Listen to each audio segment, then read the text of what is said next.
Good morning, everybody. Welcome to our Sunday morning broadcast. Listen, we are excited that you decided to tune in with us today.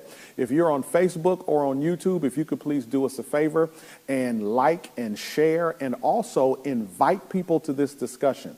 We're going to have an extremely great discussion this morning, as well as a message that will follow right after. And today we're going to be doing a round table on the worth of a woman. And so I have a lot of great women here who are surrounding me. And so I'm looking forward to the dialogue and the discussion, and I'm looking forward to learning as much as I can. So before we get started, if you could all please join me in a word of prayer, I sure would appreciate it.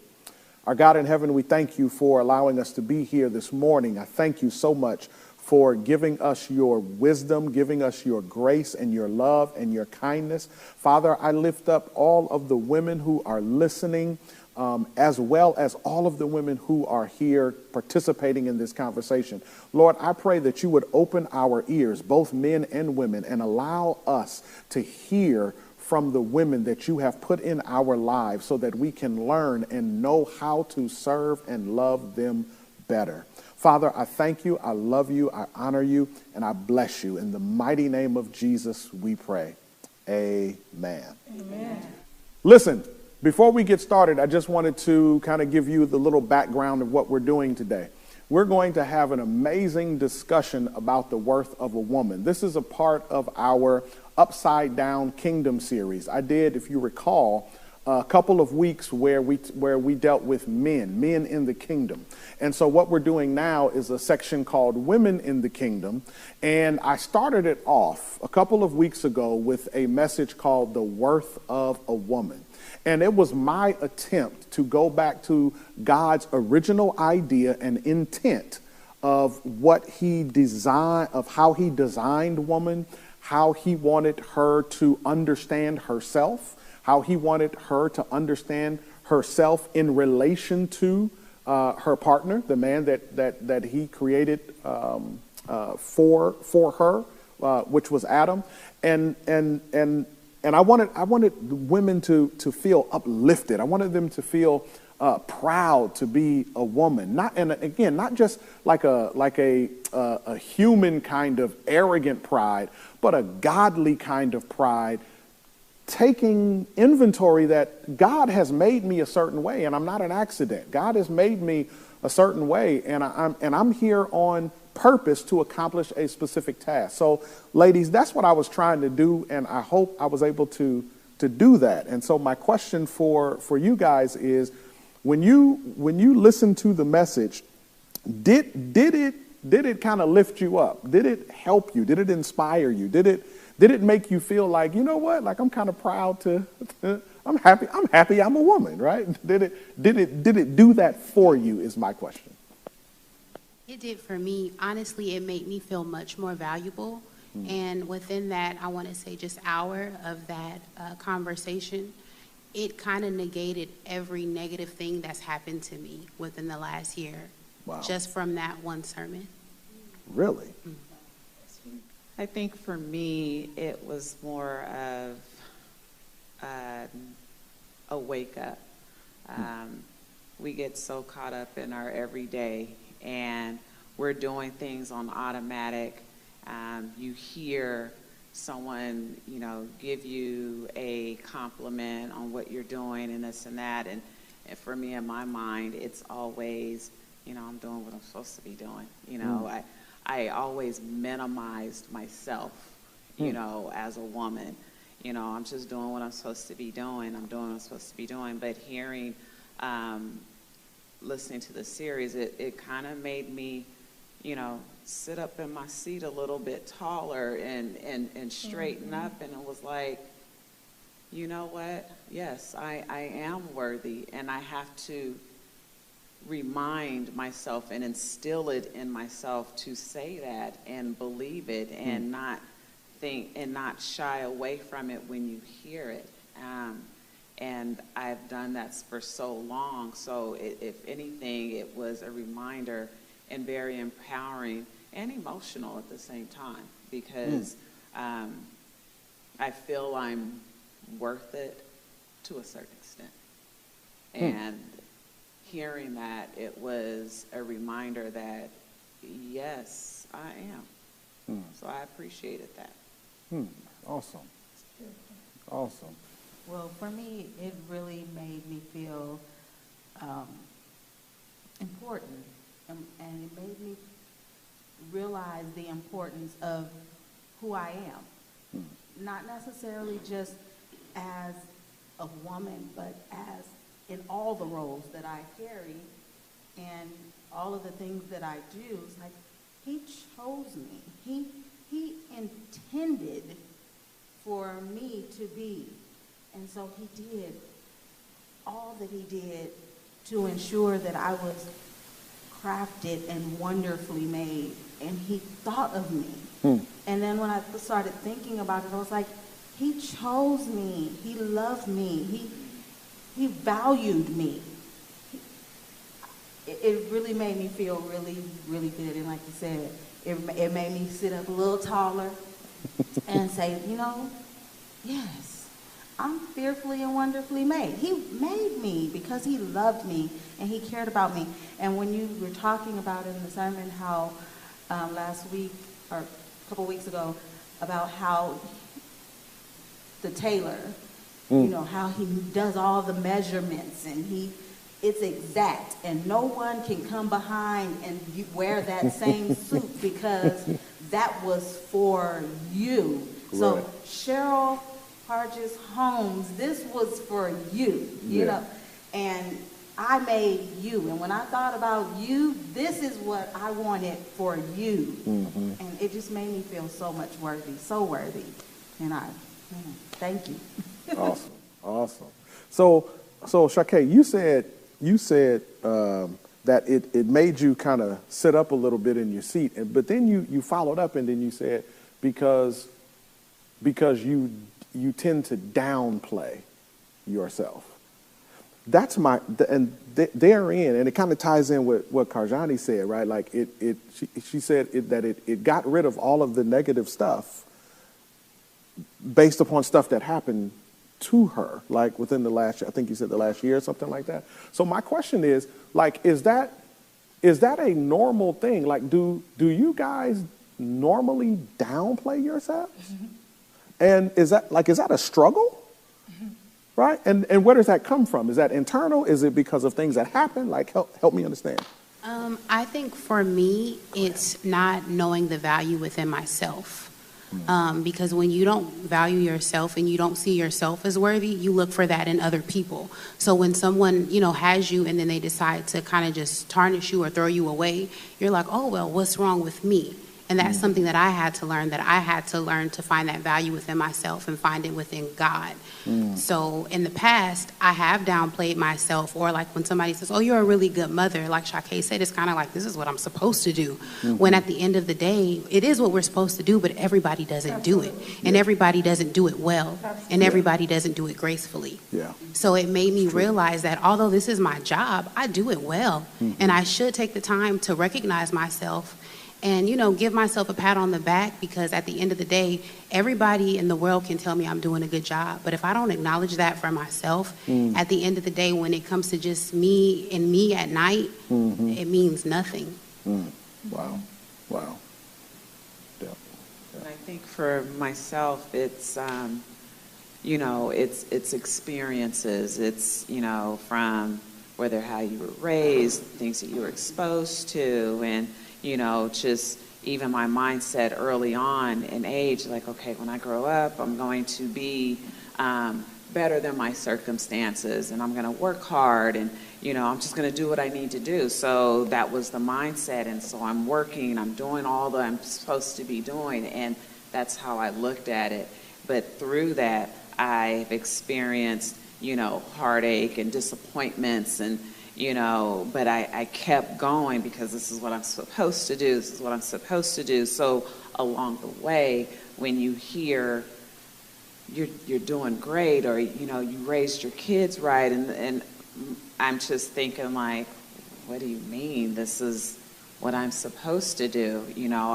Or when I started my business, oh, you're doing this. And it's like, I'm doing it because this is what I like to do. And it was hard to accept compliments. And to this day, it's still difficult for me to do that, because I didn't see myself in a space where, you know, I am worthy, I am important, but I have been sensitive to having my feelings hurt and feeling being taken for granted or taken advantage of, and so those things piling on like that, it's like, wow, I don't, you know, I'm doing what I'm supposed to be doing, but it still hurts, but I got to keep going. But then you hear, oh, you're doing a great job, and it's like, I don't want to hear that, because I still have to keep moving. I still have to keep going. But there's times where, you know, to go get something as simple as my nails done, I would feel like I am stealing time because I'm supposed to be doing something else. Wow. You know, so when you hear that message, it's, you know, you sit back and you think, and it's like, you know what? Yes, I feel like I'm supposed to feel like that. And yes, I have accomplished many things, but even as I'm hearing it, I'm still feeling like, you know, so it's a struggle. It made me feel good. It is empowering, but it's still an internal struggle to know and understand and accept my worth. Wow. Wow. And I would say that, especially for us here in America, typically as women and as Black women, there's so many things that are said about us that aren't even true. There's some things that should be a compliment that is turned into something negative. I remember a scenario where someone said, make sure you don't come across like an angry Black woman. I said, well, I'm angry, I'm Black, and I'm a woman. And it was about my child, so why shouldn't I come across that way? Why am I not entitled to have those emotions because I'm a Black woman? Another term that I prefer not to be called is a strong Black woman. But that's actually, those words are beautiful, strong Black woman.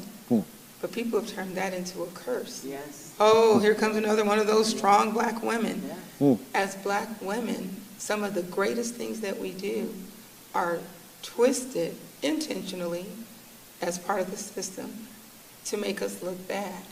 And then when you talked about, like when you said like when I listened, I sat up. You know, I am woman, hear me roar. But another thing that makes it really easy not to feel great as a woman is bad religion. So from when we're talking about theology, I've heard many pastors preach about women, and when I'm pointing to was my notes about Genesis 1, Genesis 2, Genesis 3, and the sermon that you taught. I have heard so many pastors preach things that didn't say what you said, that said something different. I've been in church scenarios where, from my opinion, it felt like women were second-class citizens. I've been in church scenarios where it didn't feel good to be a woman, whether in leadership, whether in service, whether as a member. So I think that there's so much, before we get into our own self-doubt that we carry, there's so much that's spoken ill of us for doing good things, but for being Black women. So I think that to hear that sermon, I have some real questions that I want to ask if other women caught on or felt like I did, but like I was calling folks. Did you see it? Did you hear what he said? Like, I need you to hear this, because as a woman, often people will say the Black woman is one of the least protected human beings on the planet. So first of all, that sermon protected us. It revered us. It lifted us up. And then it had the audacity to be done by a man who then also instructed other men to revere us and lift us up. And then it started talking about power structure and different things. And it spoke, not though a man said it, It spoke about what God said about us. So that was huge. It was a reminder of like, this wasn't my pastor think we were all that. It was God said, and let me tell you in what scripture, and then let me tell you the next scripture, and then let me tell you the next scripture, and then jump over here to this scripture and go back to this scripture, and so that we're clear. God created you to be a helper. And let me tell you how many times God is listed as being a helper, which means what? Being a helper is good. It was good stuff. Awesome. And then on top of that, he didn't think of me second. He thought of me at the same time. He thought of us. So he didn't think I wasn't an afterthought. Right. I came intentionally at the beginning. Yes.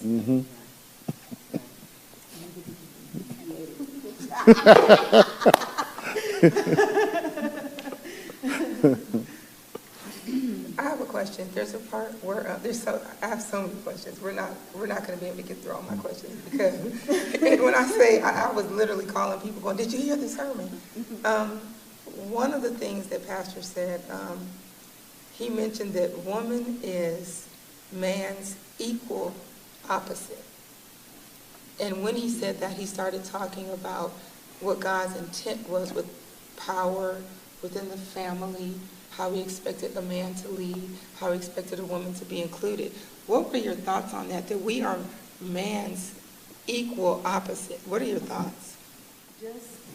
I just thought of in the role, I just take it from my household, the equal opposites. Daddy is the head, he's the provider, he's the lay down the law, these are the things that needs to be done. And mommy is to come behind and support and make sure that is encouraging the things that daddy has said. Because sometimes daddy can be strong in delivery, but mom's to come behind and to calm it down and bring it and make it so that it's received. And so when you say opposite, equal, it's like, yeah, because we're saying the same thing. We're not against one another. I'm validating what he's saying, and we're speaking one thing because we are of one mind at this time. Now we are one. We're not two. We're just two saying the same thing differently. One saying it maybe a little softer so that it's better received or taken or whatever, but we're saying the same thing. I wonder if it's interpreted differently between a man and a woman. We know that we are opposites, and we should be equal, husband and wife, and we're here to support each other. But is it always fair across the board? And is it, oh no, I'm going to interpret it this way because of this situation or that situation? I agree with what was said, but it doesn't always turn out that way. And then that's when we have the egos and insecurities that come into play.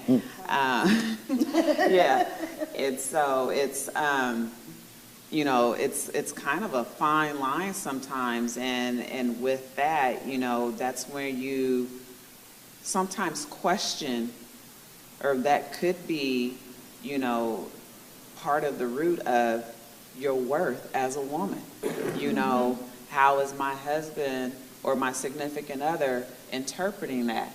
And, or how am I interpreting that towards my husband? But when it comes to a woman, whether it comes down to the finances, to the children, anything that comes up, you want to feel that you're just as valued. And I think how things may have been from, let's say 20, 30, 40 years ago, and how the structure was until now, it's more of women, and I will say me. I want a voice. I want to be heard. I want to be valued. I want to be respected, and when some of those things kind of fall to the wayside, I think that's just kind of another thing that chips at, am I being valued? you know, and, you know, someone like me who I explained, you know, earlier about, you know, with that struggle, or I'm doing just what I'm supposed to do and I'm not feeling valued, you know, just period, whether it's in the household or outside the household. It's, you want to feel that all the time, and you want to feel it from the person that's closest to you, because that is where you look to for your strength and your support. So I feel that it needs to, or it should be understood from both in the household or, you know, in a relationship, understanding what we all do as women and how we contribute and how we make it happen. And, you know, when there's things that come up, or let's just say, you know, I'm working and my husband's at home, and so he's there with the kids, and, you know, or I'll take off to a tournament with one of the kids, and I come back and he's like, you know what? I don't know how you did all of this. And, you know, you got the kids up on Zoom, you know, made lunch, made dinner, clean up practices and all that, and still got the kids to bed. I see what you mean, you know, and that validation, you know, of course, not above God or anything like that, but that validation right there is so important to us women. And that is something that will help make us sit up even straighter, because you have it right there. You know, you have someone that sees your value, you know, on a consistent basis. You know, there may be some times fall off, but to see that and to hold you up to that standard and have the expectations of others, your children or whoever, with those same values towards you, I think that helps with the contribution to us being validated. But yeah, it just, like you say, it's the saying about, you know, kids, you know, it starts from the home. I think with us, it's the same. Yeah. So let me ask this question. Do you guys feel that your husbands or significant others, men in general, do you feel that we understand or appreciate you the way you should be appreciated? I know, I just opened up. Listen, if we go, let's go there. Bow. Just listen. And that's why I gave categories, because I said your husbands, and then I was like, wait. Significant others, wait. Men in general. That way, if you say whatever you say, you don't have to go home to somebody and say, why was you talking about me at church? But when you said it, when I looked at each face, I wish I could have seen the thought bubbles. Like the faces were so, I was like, oh, please just say what you're thinking. Just say exactly that. How about you, Burgundy? No.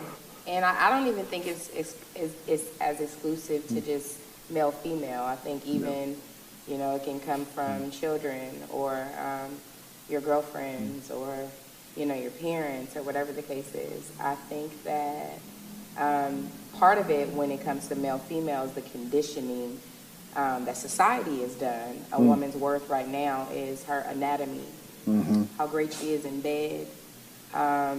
It doesn't have a lot of substance. Right. So when you then engage with a woman who isn't leading with what society says is valuable, it's almost like a foreign concept.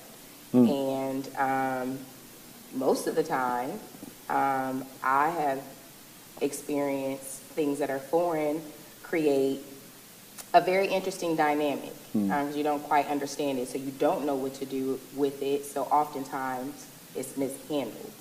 So no, I don't think that we are valued, and I don't think it's as isolated to just male, female. I think there is an undervalued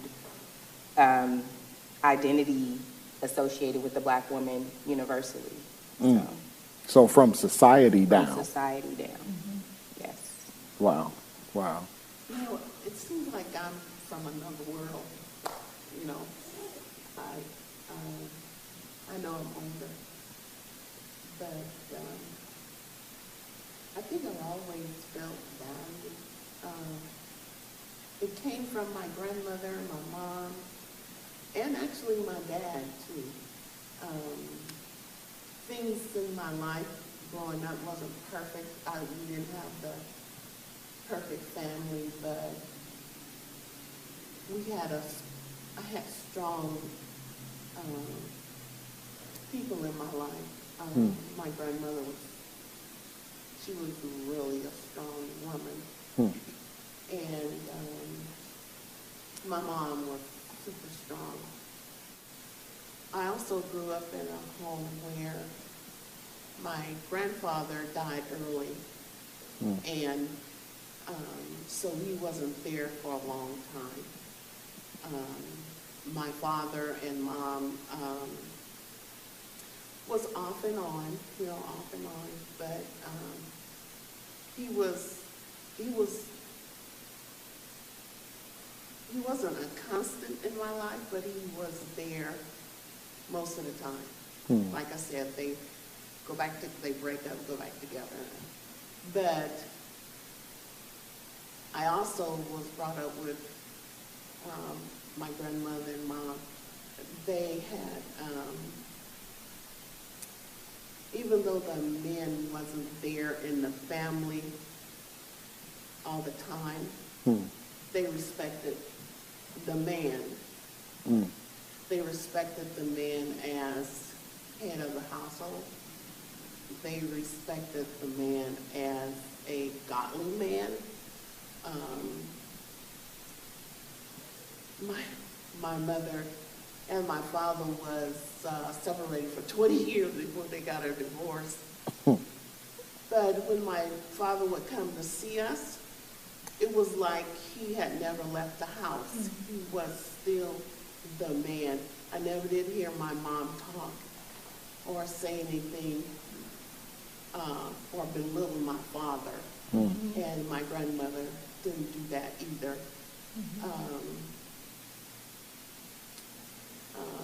So my idea of marriage was, or is different, I think, from the way it is now.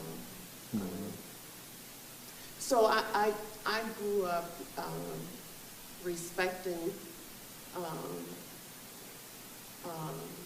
my husband, and I think he came from the same background, so he respected me. He gave me that respect. So I never did feel, like you guys were talking about, I always felt that I was valued, and my mom and grandmother instilled that in me, that I was, along with the teaching we got from the church, because my grandmother was, and my mom was believers.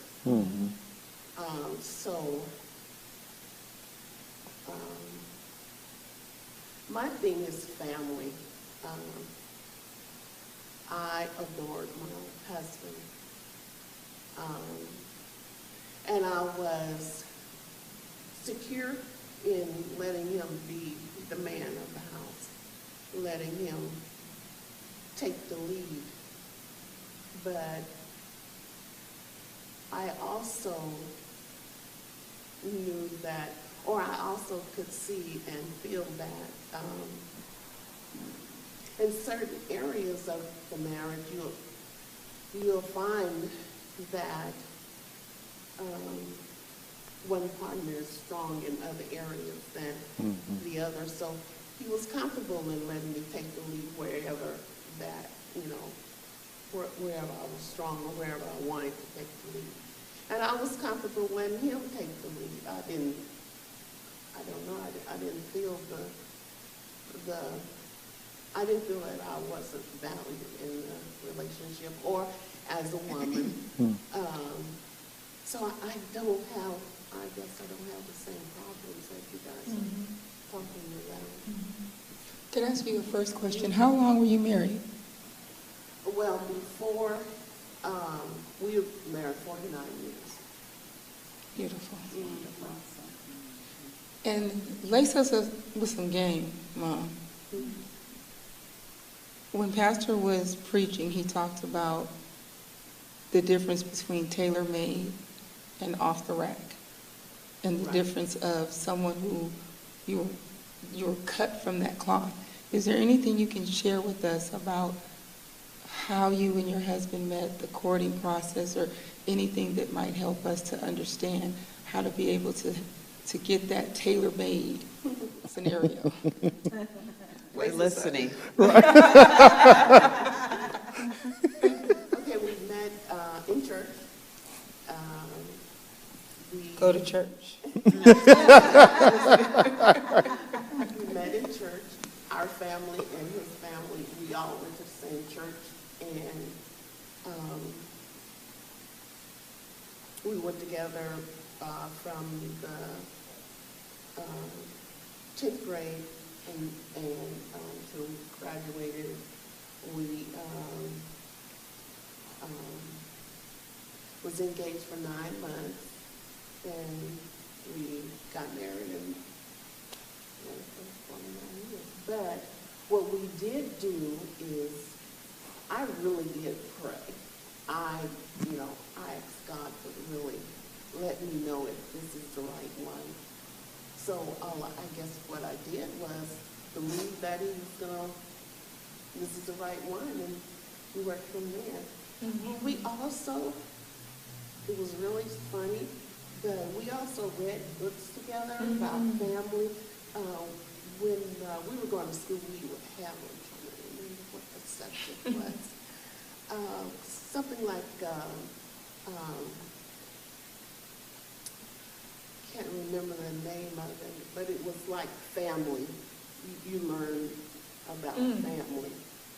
So we read books on it. When we were engaged, I think you should let your partner know what you expect out of a marriage and expect out of him. And I'm trying to think,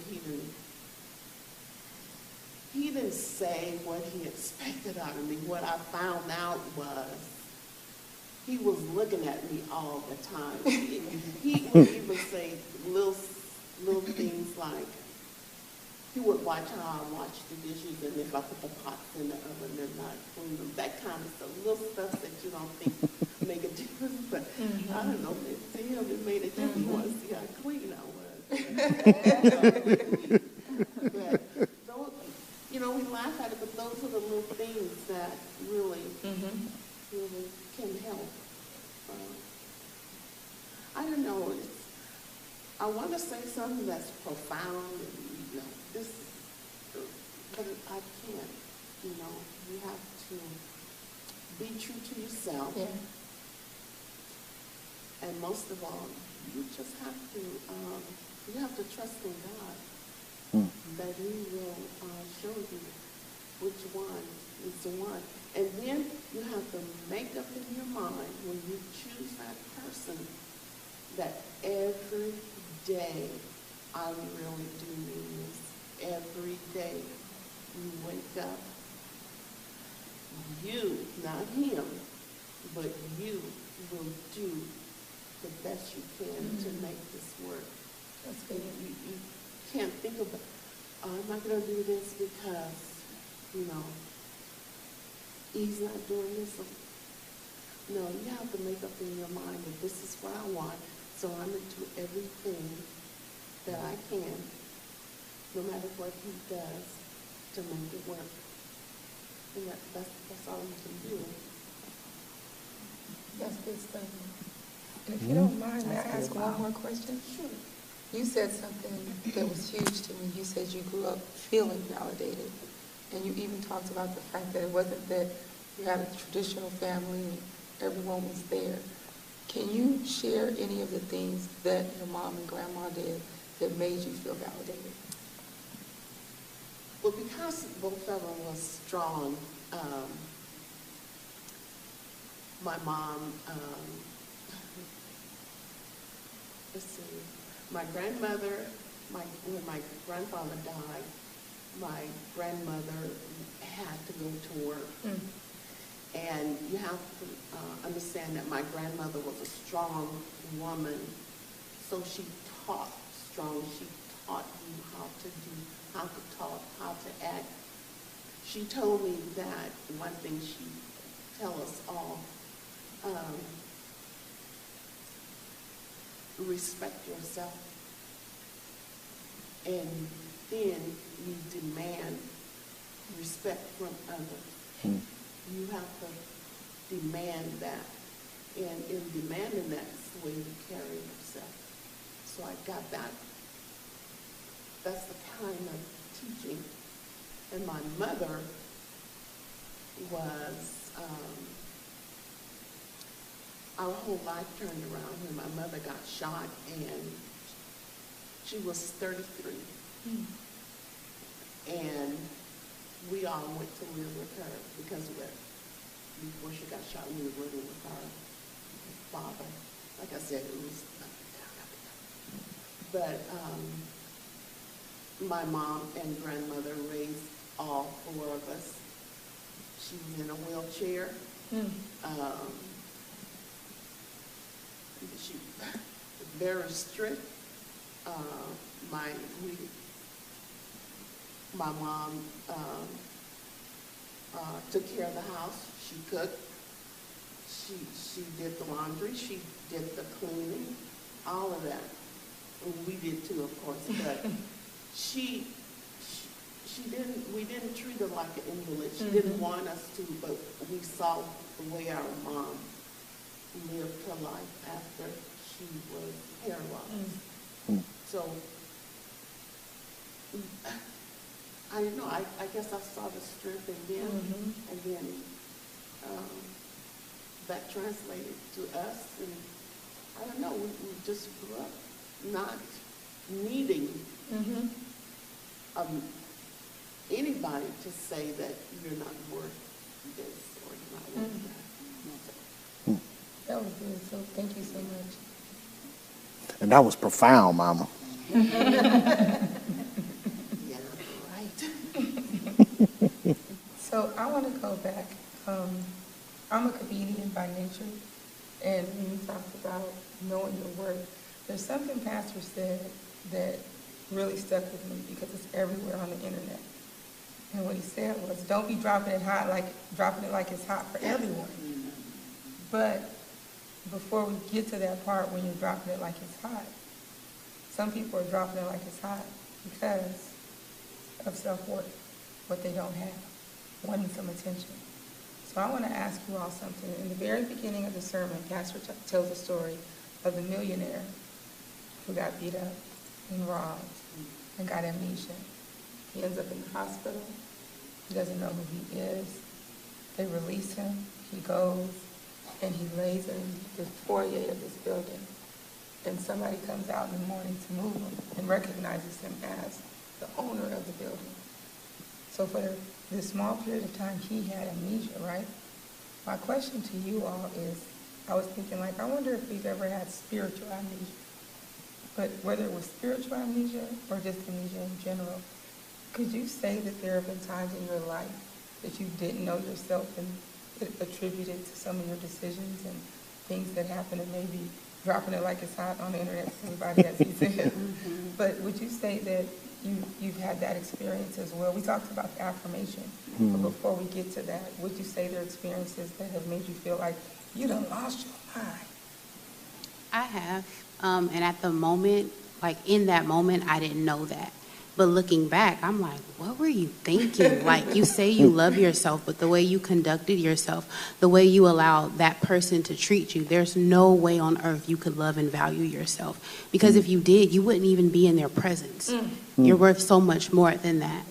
So looking back, I can say that now there are some things that I did. There are people who I entertained because I didn't value myself, and I was looking for them to do it for me, when in actuality, they were treating me worse than how I was treating myself. That's good. Wow. That's good. What was the origin of that? Had you thought through what, like, kind of what got you to that place? Being broken Okay. and not taking the time to actually fix that on my own, looking for someone or some ways to mask the pain. And instead of like trying to actually make it better, like I said, I was making it worse and didn't know that until after the fact, after I was out of the situation. Gotcha. So being broken, doing broken things, breaking more. Yes. Wow. Yes. Wow. Yeah. Interesting. Well, you know, if I have to be transparent, you know, I was in a relationship with a married man. And I looking for and believing, you know, that he was going to give me the world. And believing it and doing whatever I can and excusing who I was and sacrificing things for him. And I didn't know why I was doing it. I didn't, other than, you know, oh, I love him. You know, I was young. And, you know, thinking back on it, of course, I'm like, what was I thinking? But, you know, in that time, and then even through it, it was, why am I doing this? Because he is providing the attention and what I thought I needed. And it really stemming back from, you know, the things that I had went through growing up, being abused, you know, sexually, mentally, emotionally. So I had, that was my route that I was taking, not understanding that it was wrong because I'm having someone tell me it is right, and giving me what I thought that I needed as far as the attention. And, you know, the thing is, oh yeah, we're going to be together, we're going to do this, you know, but I need you to do this for me, I need you, and I'm waiting, and that was not the first relationship that I've been in. And, you know, going through it and looking back at it, I was kind of like at that low point, and even with people around me saying, what are you doing? You don't even know. He loves me, and it's going to be fine. It's going to be fine. And as the years went by, I'm looking at it like, what am I doing? What am I doing to myself? Am I that low of thinking from how I look at myself to I'm going to continue on with something that is wrong? Am I going to continue on with something that it's not going anywhere and continue to go with the lie, go with the promises, and it's taken me to a dead-end road? And as you grow, as you get older, you start, you know, I started coming out of it. So yeah, it was one of those where it was just, what was I thinking? And the question is, you really wasn't. You just putting everything into somebody else's hand, and you definitely was not being led by God. Is it difficult? Because I think if I'm looking back even at my own life, I think, and I would be willing to say this, and I don't think I need to prove it for people to believe it. All of us have been broken at different times. Absolutely. My question is, is it hard? And this is something that, based on what Karjani said, and then kind of piggyback on what you said, is it hard to detect when we're broken? Like, what would you say to another woman who is broken, right? So that she doesn't repeat the same stuff. and that so she's able to recognize her worth and value. Even if she's broken, she's still valuable, right? And so how do we convey that? So I know that's a lot, but yeah, all that was in my head. I had to get it out. I laughed so hard because when you shared your story, it took me back. There was this one relationship that I had that every single person in my life did not understand it. Every single person in my life was like, they didn't like talk behind my back. They were in my face going, what are you doing? Why are you with him? Pastor included. And I just was having this conversation the other day. One of my BFFs, as a male, he was just like, what was that about? And what I'll say is first, before I answer the question, to explain it, did I know I was broken? Yes. And because of where I was broken at the time, he, for lack of a better word, made me feel better. It was selfish. It wasn't like when Mom talked about looking for her relationship, there was some criteria. They read books. They talked. There were things like that. This person, to explain it, my sister was dying. And he appeared and became my kickstand. And I mean it, without him, I don't regret it. I couldn't have stood. He became so many things. It was like the opposite of what you were talking about. Like, it was like, he was like, I could boogaloo for you. What you want me to do? I can do this. What do you need? Right. Literally. What do you need? And I think it was selfish in the sense that initially I don't know if I could tell I was broken. I know I was broken about my sister dying. But there was moments in that relationship where I was going, wait a minute, I don't deserve this kind of treatment. Wait a minute, this is not me. And then I would continue because he was taking care of the needs. He was making my life easier, so to speak. It wasn't from God. I hadn't asked God. And here's the sad part to me. I was in ministry at the time. But even being devoted to God didn't stop the fact that I was broken and I needed something. And I didn't have the patience or the wherewithal to say, let me wait on God. It was an immediate resource and source, and I accepted it. And what I would say to any woman that is broken, 9 times out of 10, we know we're broken. We may not even know the why. There's moments where enough people have said something to you that makes you go, 22 people said ... to me. Maybe I better look at that and figure out if that's true. So first of all, there's usually signs outside of ourselves. And then the next piece is a lot of times we know. And what I would say to a woman that's broken in that state is, I'll speak from personal experience, I'd rather be alone and healthy, secure, in a tight relationship with God where he's pleased with me than to stay in the former state of being broken.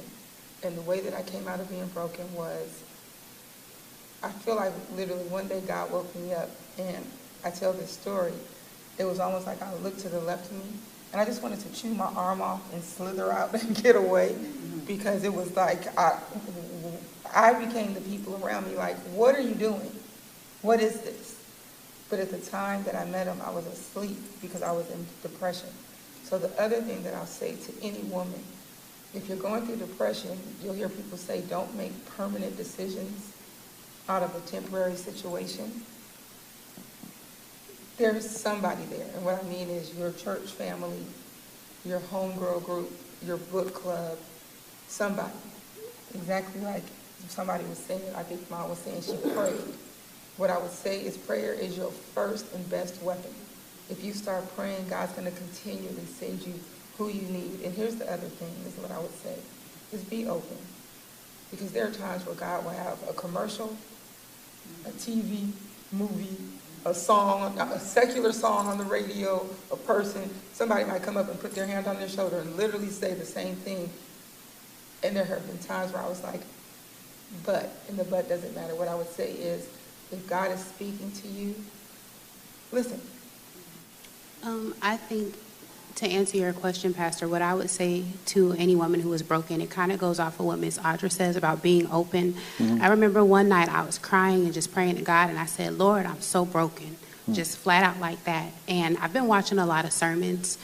T.D. Jakes is one of my favorite. And I kid you not, maybe 30 minutes later in his sermon, he said, God has wanted me to tell you you're broken in all the right places. Literally 30 minutes after I said that right to God. So that's what I would tell any woman. You're broken in all the right places. And just because you're broken, it doesn't mean that you can't be repaired. It doesn't mean that you're not valuable. It just means that whatever has happened to you, you now can use that to help another woman. And you have a voice, you have a story. So just because you're broken doesn't mean that you're not good enough. It doesn't mean that you'll always be broken. It just means that you have work to do. And now once you do your work, it's now your job to go work on another woman and lift her up so that we can make this a domino effect, so that we can continue to tell broken women, you don't always have to be broken. And again, it's not a bad thing to be broken. Things happen. Life happens. And it's not your fault. Like Pastor said, you're not what anyone has done to you. Right. But you have to take what has been done to you and you can use it for your good. Right. Like the Bible says, all things work together for your good. So you can choose to take that and turn it around and use it as a lesson to give someone else, or you can use it to let it break you even more, but you don't have to. Yeah, that's big. That's big. You know, I just want to add to that. Sometimes we don't know what broken looks like. You know, we don't. And that was, I can say from experience, you know, you don't. You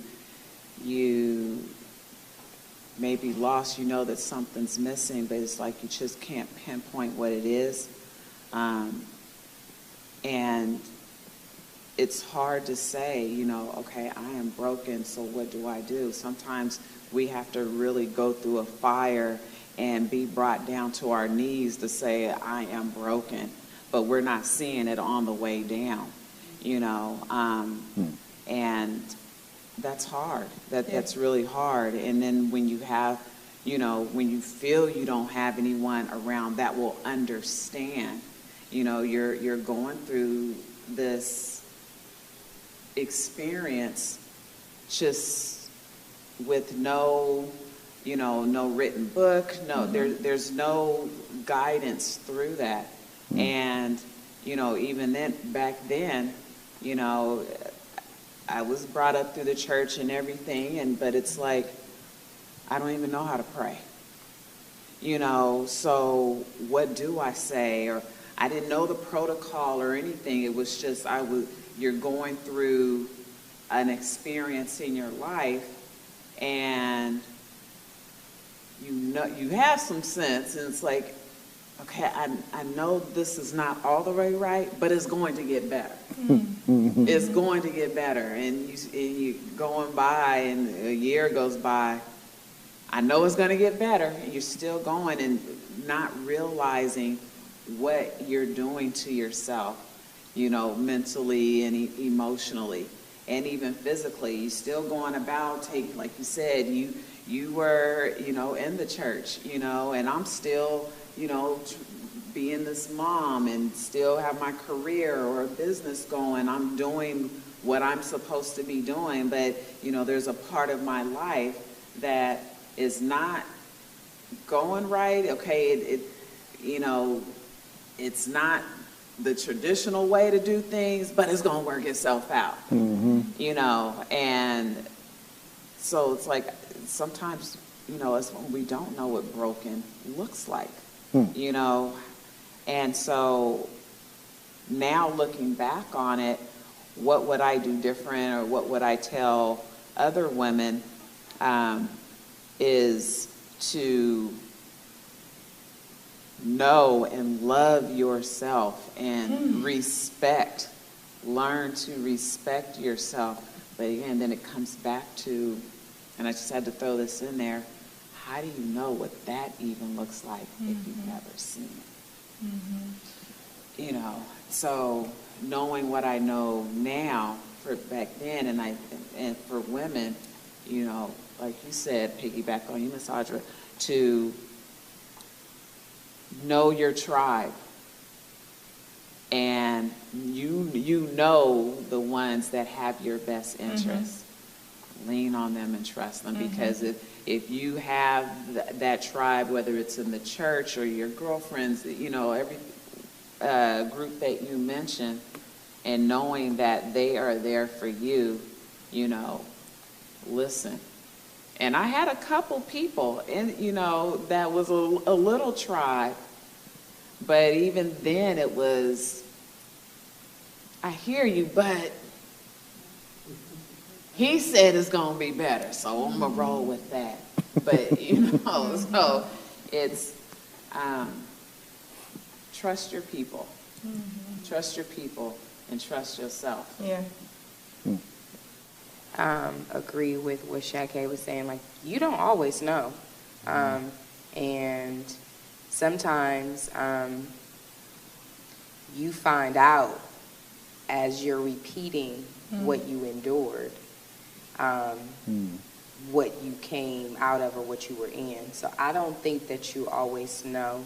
I do believe that if you're weighted on the bottom where there's word, or you genuinely are planted somewhere, then at some point you will regain your conscious mind. But I believe that you can find yourself in a relationship or an engagement that does not represent your best self and be completely unaware of it, and not become aware until you are literally sharing what you went through in it.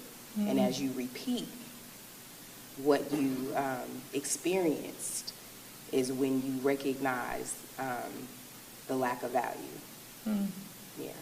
And just I want to say, and so with that, unconsciously, whatever worth we were feeling I had at that time, we don't even realize it's going away. You know, because you are now doubting yourself. You're going into a shell, and it's like you're being taken advantage of, and it's, I'm not worthy. You know, I'm not worthy. And even then, going through that, you still don't know that you are. And like Parjani said, you know, even when you're broken, you're still worth. You still have a worth. That's and right. All broken is not bad. But when you're in it, you don't see it that way, you know, because we don't have our tools. We don't have our tools. We don't have our support or even trust ourselves to say, I'm better than this. I am worthy. We see it much later, but then you look back, because even to this day, I'll look back like, oh, what was I thinking? How could I wear it? But I don't look at it as such a bad thing now. It was a lesson. It grew me. Absolutely. It exposed myself to myself to help say, and that's what got me out of that. I'm better than this. I still have a long way to go, but I don't deserve this because I know I'm better than this. I know I am deserving of something greater. You know, it just took me a long time to get through that. Before we move on, could you say, because I'm hearing what you're saying, in that sometimes we just don't know. Is there a simple way we could say it to someone that right now is experiencing something? Like, as you were both talking, what I thought about is something I tell my youth, which is, if you're feeling bad all the time, you need to talk to somebody. And like you said, we all have different resources. That might be a counselor, it might be your tribe, it might be a parent, it might be, even as an adult, it might be a parent, it might be your best friend. But if nothing else, if you wrote down on paper and split it in half and figured out the good and the bad, and you're feeling bad the majority of the time, whether you're broken or not, it's a situation, whether it be a relationship a job, anything. If you're feeling bad all the time, that's probably a good marker for you to stop and figure out, how do I get somebody else's eye on this? Because maybe you don't know you're broken, but if you know you're being taken. When you get alone, there's sometimes you might be out and about or with other people. But when you get alone, you know when something's making you feel bad. You may not be able to identify it or put a name to it, but if you're feeling bad about something a lot, what I would say is go find some sort of resource. Anybody else? I agree. And sometimes those resources come from places you would never even expect. Sometimes it comes to you. You know, perfect example. I had a moment just yesterday, and I was at work, and I had to excuse myself, go in a room, and I had to have a moment. And who was there? Fallon. And all she could do was just put her arms around me, and she said to me in my ear, "You are worthy." And when she said that, I calmed down. And she prayed over me, and she did not let me go. And just in that moment, I felt it. I felt her support. I felt her sisterhood. I felt her love. I felt her concern. I felt it all. And she just prayed in my ear, and she kept telling me, "You are worthy, and I love you, and you're going to get through this." And I believed her. I believed her. And you don't know where and when it's going to come from, but those reminders, wherever they are, and when it's being told to you, believe it. Believe it. Because people see your worth. We have to see it too. Does it help to have constant reminders of things? And I'm not asking it from the standpoint of being like being needy, or not asking it from the standpoint of like somebody needs to validate me every day. I'm not saying it that way. I'm saying it from the standpoint of, and again, I'm thinking of it from a male standpoint. Men, in terms of how we think often, is sometimes we can be kind of lax on the appreciation and, Absolutely, yes. saying that. Go on. Okay, all right, listen. And so I'm just, I'm trying to help the brothers, because, so again, we could be kind of lax on it, and I think it's because for a lot of us, it's not that we're not appreciative, but we show appreciation different, and we may not be showing it in the way that you need it. And so my question is, like, so if you're talking to your significant other, how would you like for that appreciation to come? Or would that be individual per person, you think? Or are there some general things that you think you would say, nah, we like this, right? As women, we tend to like this, or we tend to like that. What would you say? I would say, and like I was saying, I don't want accolades. I don't want to say, babe, you're doing a great job. I don't want to hear all that. But I think every once in a while, and it's not more so when I am doing something great, it's when I'm maybe going through something. And even though my husband knows that I'm going through something, but to hear him say, "I'm sorry that you're feeling this way. Please let me know," or "I'm here for you if you need me," for anything or tell me what you want me to do. That right there, it goes a long way because I know that he sees me. Even though he sees me, but it's more of, all right, she going through something, so let me just go on and sit over here. It's acknowledging it, and it lets me know that he cares. Even though I know he does, but to say it, whether it's anything, it helps. It does help. It Gotcha. does help. It knows that, okay, he knows that I'm not, even though I am Superwoman, but, you know, I am still human. I have feelings, and I would want to hear that he is there. So I think, or just, you know, even through the pandemic, it's, you know, I would see on Facebook sometimes doing a sister check-in, or I'm checking on my strong sisters, tap in, you know, I welcome that. Gotcha. Because a lot of times people think strong people, in particular strong black women, they think we got it together. And they don't check on us. You know, and so even if I get a phone call or text, hey girl, hey, checking on you, I'm like, oh, you know, we're cool. Thank you. Thank you. I'm good now. Thank you. Gotcha. You know? Gotcha.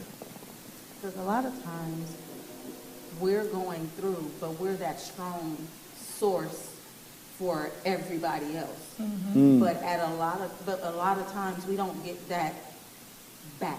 It's never reciprocated. So while I'm making sure that everything's taken care of at home, I'm making sure that everybody else is okay, honey and kids and work and friends and anybody I see on the street, and I'm throwing, you know, and I'm a hugger, and you know, so the pandemic is throwing me off. It's a whole nother story. But you know, so I mean, I'm always there, you know, and I'm always making sure everybody else is okay. Sometimes it's like, do anybody see that I just need? I mean, can somebody see that maybe I was okay yesterday, maybe I was okay the day before, but today, this day, Right. you know, I can remember before the pandemic, so it had to be about 3 years ago or so, I was going through the process of being there, you know, and always there, doing this, doing that, doing this, doing that, taking care of everything, making sure everything was good. And not to say my husband wasn't there and wasn't, you know, helping and doing his part, because he was. But it just, everything. And just one day, I'll never forget, it was a Saturday, I shut down. Everything. I mean, everything shut down. I just went in my bed and wept. I couldn't speak. I couldn't talk. He's asking me, my husband asked me, what's going on? You're okay? And he's on his way out to work, and he really can't be late. You know? And kids coming, are you okay, mommy? What's going on? But all I could do was cry. I couldn't speak. In my head, God, I'm trying to pray. God, I'm trying. But I couldn't. And it was just like, what's going on? You know, what happened? Father, talk to me. You know, where am I? You know, who am I? You know, what's going on? I want to talk. I need to open my mouth and tell them what's wrong. They need to help me right now. But I couldn't. And I think I was in that state for about a good hour or two. And finally pushed through and was able to pray myself out and was able to start speaking and talking to God, and the tears just kept coming. And it's like, I couldn't stop crying. They never stopped. I mean, even though I was able to now speak and verbalize, I could only say a couple of things y'all don't appreciate. I couldn't say much more. You know, I need y'all to help me appreciate what I do. I mean, I do all of this, and nobody understands what all I do. Mm-hmm. I do all of this for you, but nobody reciprocates. I don't feel the reciprocation. And it wasn't until that moment, and I had to pray myself through it. Roger later called, and when he was at work, said, I'm so sorry I had to do that. I had to get to work, but he prayed and talked to me or whatever, and everything was fine. We talked about it later on that night. But it's just that moment. It's like you keep going.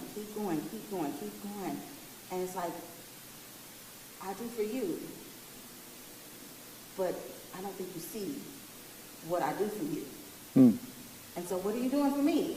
You know, and sometimes you don't see, and sometimes you don't feel it, but so you don't know that. So in the same sense, it's like that moment of, I don't know if I'm broken. I don't know if I'm not valued. I don't know if, I just don't know.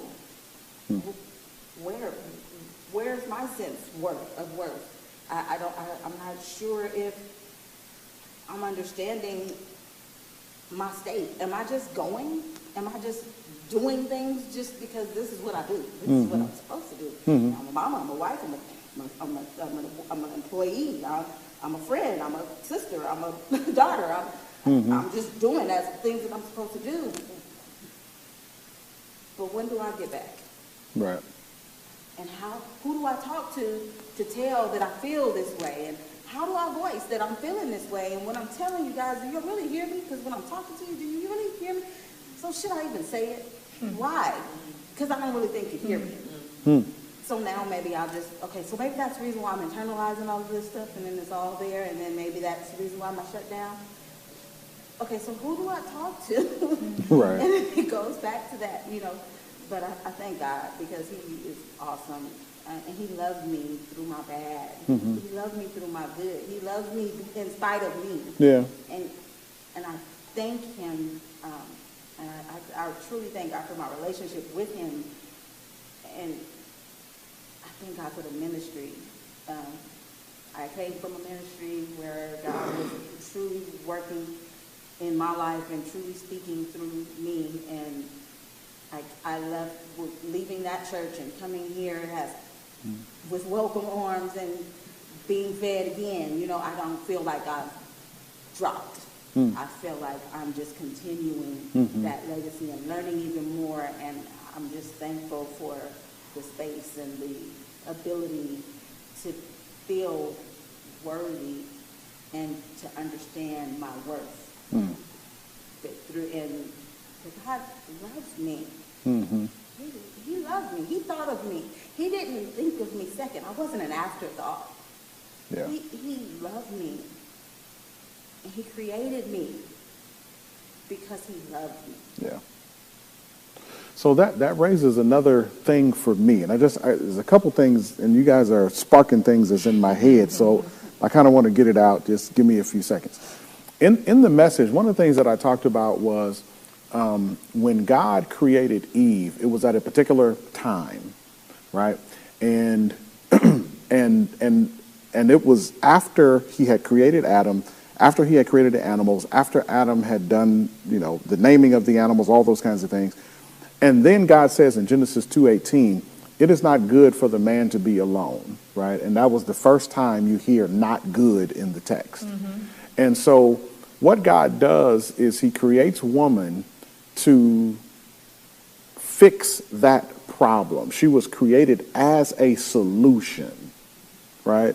And so I've said that over the years to women, and women typically will feel good when they hear that. But just listening to you guys, I'm wondering, is being a solution a little bit of a curse too? Right? And so, and then it makes me double back and ask this question, just based on what Cheryl was saying. And again, just being a counselor in my head and thinking through, okay, well, what is this? here's my question, and then also listening to my mom over the years, right? And it makes me ask this question. Do women find it difficult to self-care? Yes, absolutely. Yeah. To self-care, right?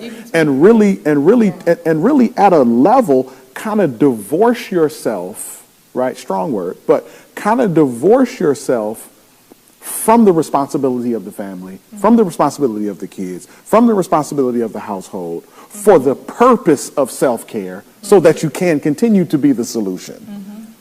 Right? Is my question. I think that's the hardest for us to do, is to take care of oneself. For me, it was, or is still is. Yeah. And why is that? I guess why is that a hard thing for women? Why do you guys find that hard to do? Caring for, we are, yes, by nature, and because of because of the role of as a nurturer and nurturer, that's what we do. We're there to make sure that the kids are eating, we're making sure the husband's eating, we're making sure the house is clean, we're making sure this is done, we're making sure. I'm not worried about me.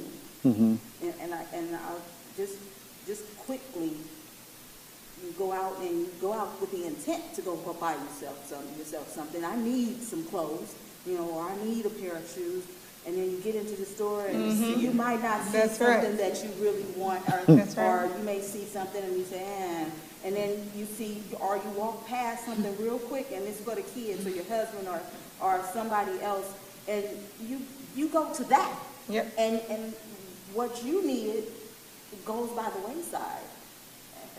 And true, just recently I was in the store with my son and his godparents. And he needed some clothes because he just, from December to March, he shot up. I mean, I literally just bought this boy clothes in December because we were going out we were getting ready to go away on a trip, right? Yeah. So I just bought him some new clothes, and they're short. I mean, he's flooding. I'm like, okay, boy, I'm glad you got high tops. But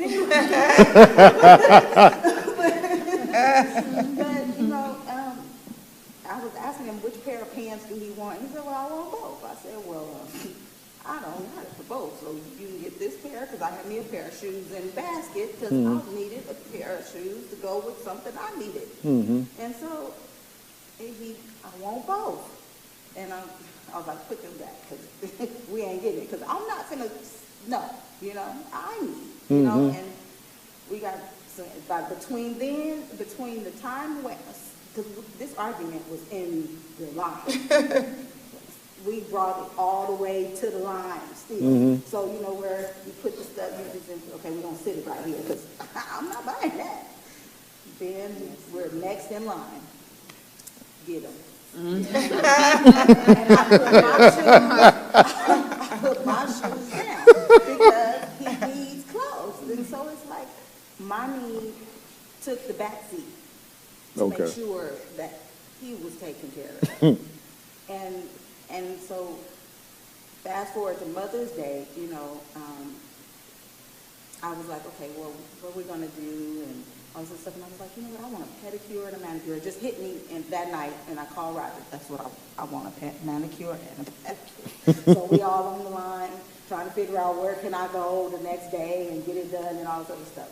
So I get up, and I go that morning to get it done that Saturday, and in a hurry, I messed my blessing up, but at any rate, it's a whole nother story.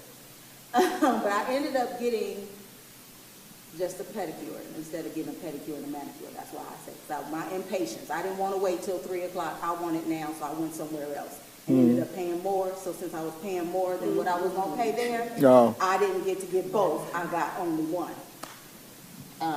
Because I paid for more than what I was going to pay for both. For the one. But at any rate. But I said, you know what? You need to take care of you.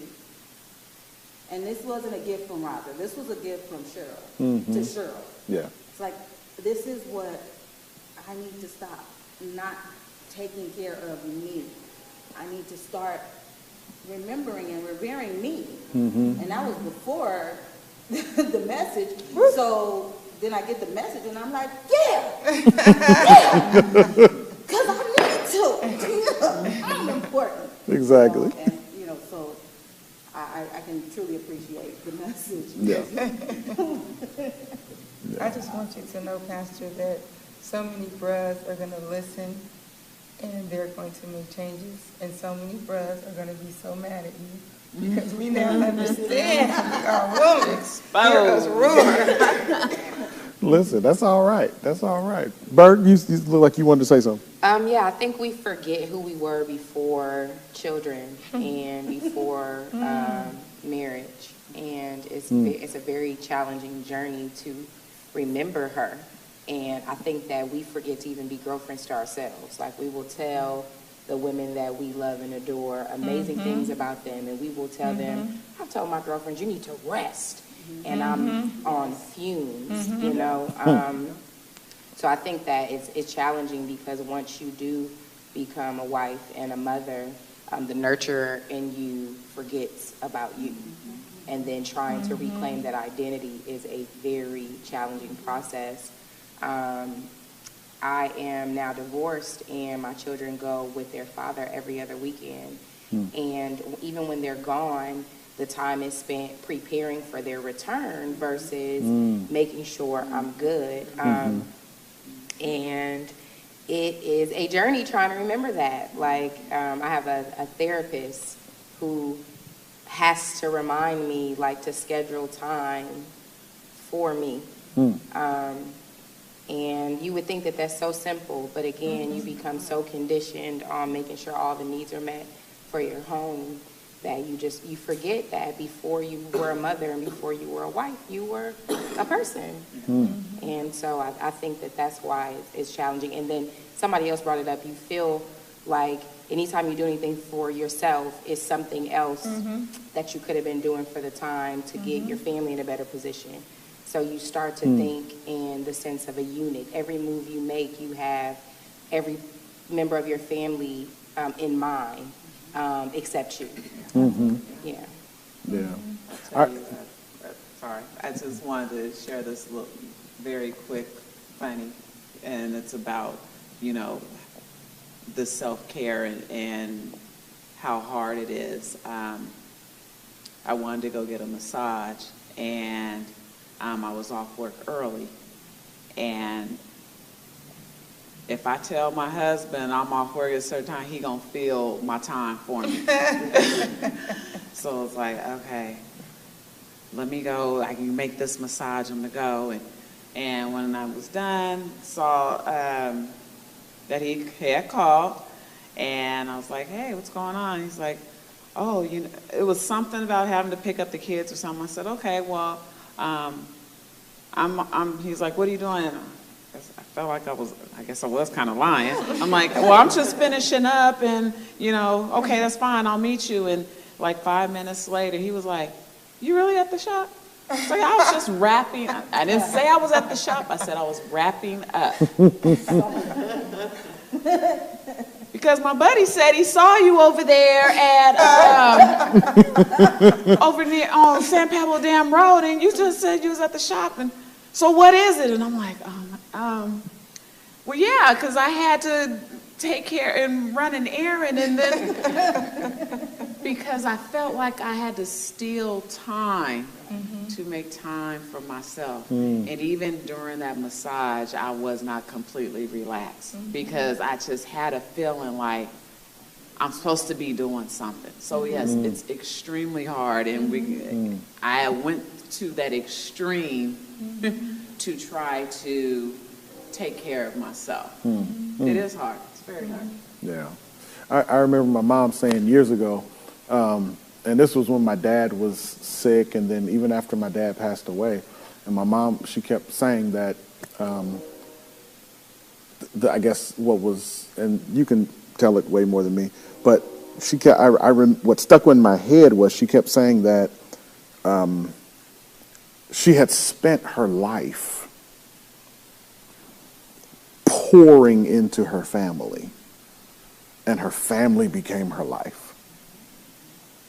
And so now my brother is married. He's in LA. He has kids. I'm married. I have kids, right? We've left the home. My dad, he ends up sick and passes away. She's caring for her mother, her grandmother, mother, sister, and then husband. And then all that comes to a halt.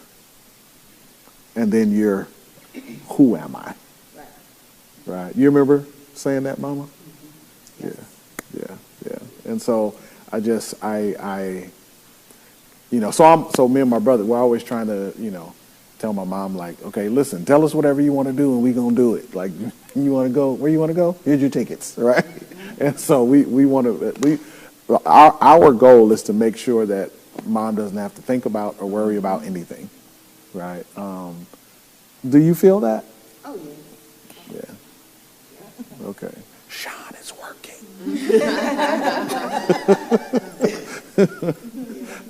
So that's what we try, because I do recognize the difficulty of of the self-care. So I just wanted to ask, and I appreciate you guys for sharing that.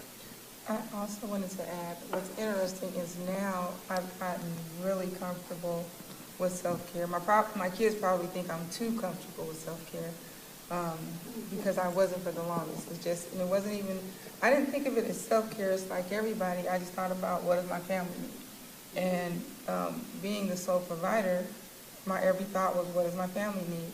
And I remember one time, this is a TMI, but one of my kids said, Mommy, why do your underwear have holes, right? They were torn. And I realized they were underwear I had from when I was pregnant with my son, right? And my son was probably 10 years old. So there's some people that are going, how did you keep underwear for 10 years? I have a washing machine and I have bleach. So they weren't dirty. But it wasn't on my radar because I'm like, do you want to eat? Like, what do my underwear have to do with anything? And then I read this article, and from there, things changed. And it said that if you want your children to treat you a certain way, you have to teach them and train them how to treat you and how to take care of you for Mother's Day. So every Mother's Day, people will go, your kids get you the best gifts, and they're so expensive. How do they do that? I would give my kids the money, and I would say, I want this, I want this, I want this, or something to this, and they would go to the mall, and they would figure out, and they would come back, and they would literally, every Mother's Day, unless they didn't have it, I got what I wanted. Now, in that instance, I was able to say, I wanted this. That was it. So what I'll say now is, it goes back to, is it God's way or our way? If God tells us we should have a Sabbath, if God tells us we should have rest, there's all these things that God, like even now, the reason that I'm so adamant about my self-care is I have medical conditions. So I get regular massages, I have a trainer, I'm stretching, there's all these things I'm doing, and I believe it's from my meditation and quiet time with God, because He's instructed me to do certain things so that I can live longer and have a mobile and better life. And I almost think that, like when you mentioned it first, the first word I thought was guilty. I would always feel guilty to do anything. Now, Mother's Day, I didn't. That's because I read the article. But for anything else, I would feel like, well, what do they need? I would literally, there's times when my kids would say, go buy yourself something. Not Mother's Day, when they got older and had money. Go buy yourself something. And I would go to buy me something, and I would come back with stuff for them. So I don't even know if it's maybe just learned behavior, but what I would say is I believe it's absolutely godly for us to take care of ourselves, like they talk about on the airplane, so that we are who God. I've noticed that the more self-care I give myself, the more creative I am, the better I don't sleep enough. That's one area that I'm going to have to work on. I just don't sleep enough. But other than that, I'm working really hard to be obedient to taking care of myself so I can do whatever ministry God has for me to do. So I think we're naturally guilty. Yeah. So, listen, I want to thank you guys for coming out and having the discussion with us. Here's my question, my last question. What do you like to do? For fun? Mm-hmm. I'm trying to remember that. Okay. I do that. What do you like to do?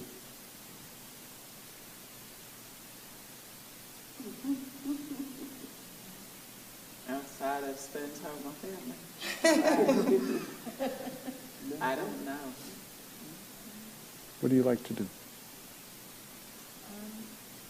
I too, like you all, it's been so long since that's been when somebody asked me, what do you want to do? What do you want to do for your birthday?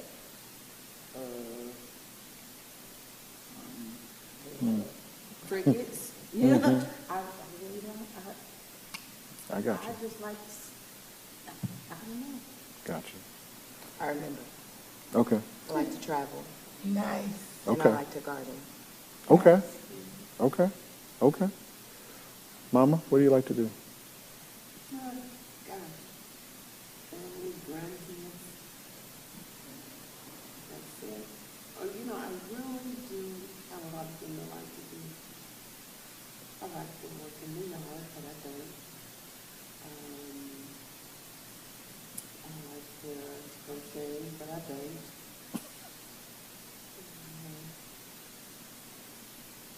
Let's see, that's about it. Okay. Can't think of the others. I got you. My memory back, I would like some of that. That's too. what I would like to do. Got I you. would like that. Karjani, what do you like to do? I like to sing. Yeah. Okay. All right. So here's what I'm gonna do. Okay. What do you like to do? I like to eat, and I'm enjoying this new thing called massage. Okay.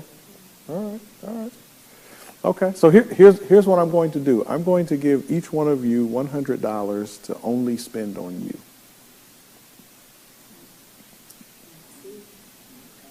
You can't spend it on you can't spend it on anybody else. You cannot give it to anybody else. You cannot pay a bill with it. You have to spend it on you. Is this real money or spiritual money? Like, this doesn't feel real. Everybody's like waiting for I'm waiting for the rest of. It's real money, and so each one of you, and again, yeah, I'm going to give you $100, and you have to spend it on you. putting it back in the church's spending money. Nope, nope, church don't want it. On you, Mom. On you. No, church don't want it. You can tithe off of it. You can give $10 if you want. That'll be the only thing. But yeah, other than that, no. Yeah, I want you to spend it on you, just as an uncomfortable exercise to self-care, right? As a help to remember to self-care. And I know all y'all rich, y'all don't need it, but it's what I want to do for you. Thank you. You're welcome. You're welcome. All right, listen. We will see you next week. Trust me, you do not want to miss next week. It's going to be phenomenal. All right? Listen, I will talk to you soon. God bless you. I love you. Bye-bye. I lift my hands in total adoration unto you. You reign on the throne, for you are God and God alone.